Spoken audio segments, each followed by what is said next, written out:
Thank you, Honourable Member. Shri Kanak Medla Ravindra Kumar. Thank you, Madam, for giving this opportunity.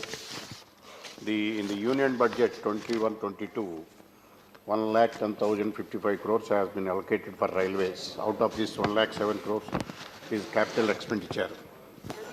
Sir, the Honourable Finance Minister, while presenting the Union Budget, has mentioned 3 dedicated freight corridors. East Coast Corridor from Kharagpur to Vijayawada, North-South Corridor from Itarsi to Vijayawada will be undertaken. This will benefit to the people of my state. I am very thankful to the ministers for these 2 proposals.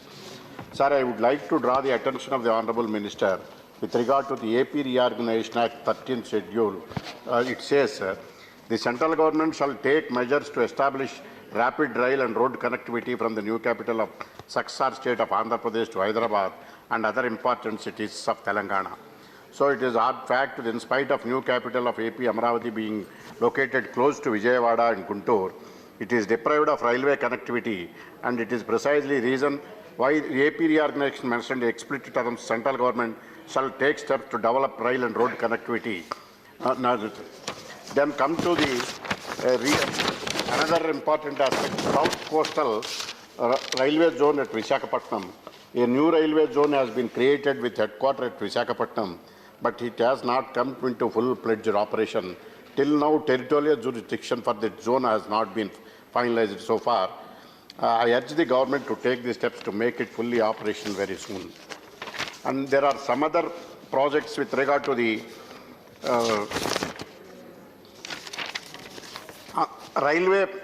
The Honourable Railway Minister about his ministry, which is silent on new Amaravati railway line, announced in the year 2016 with an estimated cost of 3,273 crores. It is 106 kilometers line from Erupalem, Amaravati, Namburu, 57 kilometers, Amaravati, Pedakorapadu, 27 kilometers, Satyanapalli, Narsarapeta, 25 kilometers. I have been raising this issue on the floor since long time, but no allocations were made in 2018, 19 and 20, not 21 this year also. You have given just 1,000 crore. This indicates the non-seriousness of the railways towards the new capital of Amaravati. If the recent reports in the media are to be believed, then it looks like the centre is going to shelve the Amaravati line, citing lack of support from the present state government. Then there are several other projects are pending. This is Tenali-Gunturu doubling railway line with electrification has been taken up. It has to be completed within 18 months, but it is still going on. Likewise, the development of Gunturu and new Gunturu stations has become really important after making Tulluru Mandal as the new capital of area. And secondly, Gunturu station needs to be given status of capital station and to be provide all facilities. Along with Mangalagiri station situated between Vijayawada and Gunturu also to be developed. The survey of Pagidipalli Gunturu railway line was completed long back.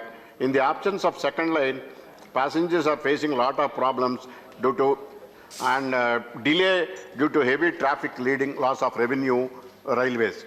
So the Honourable Minister may show some generosity on this sanction of the second line.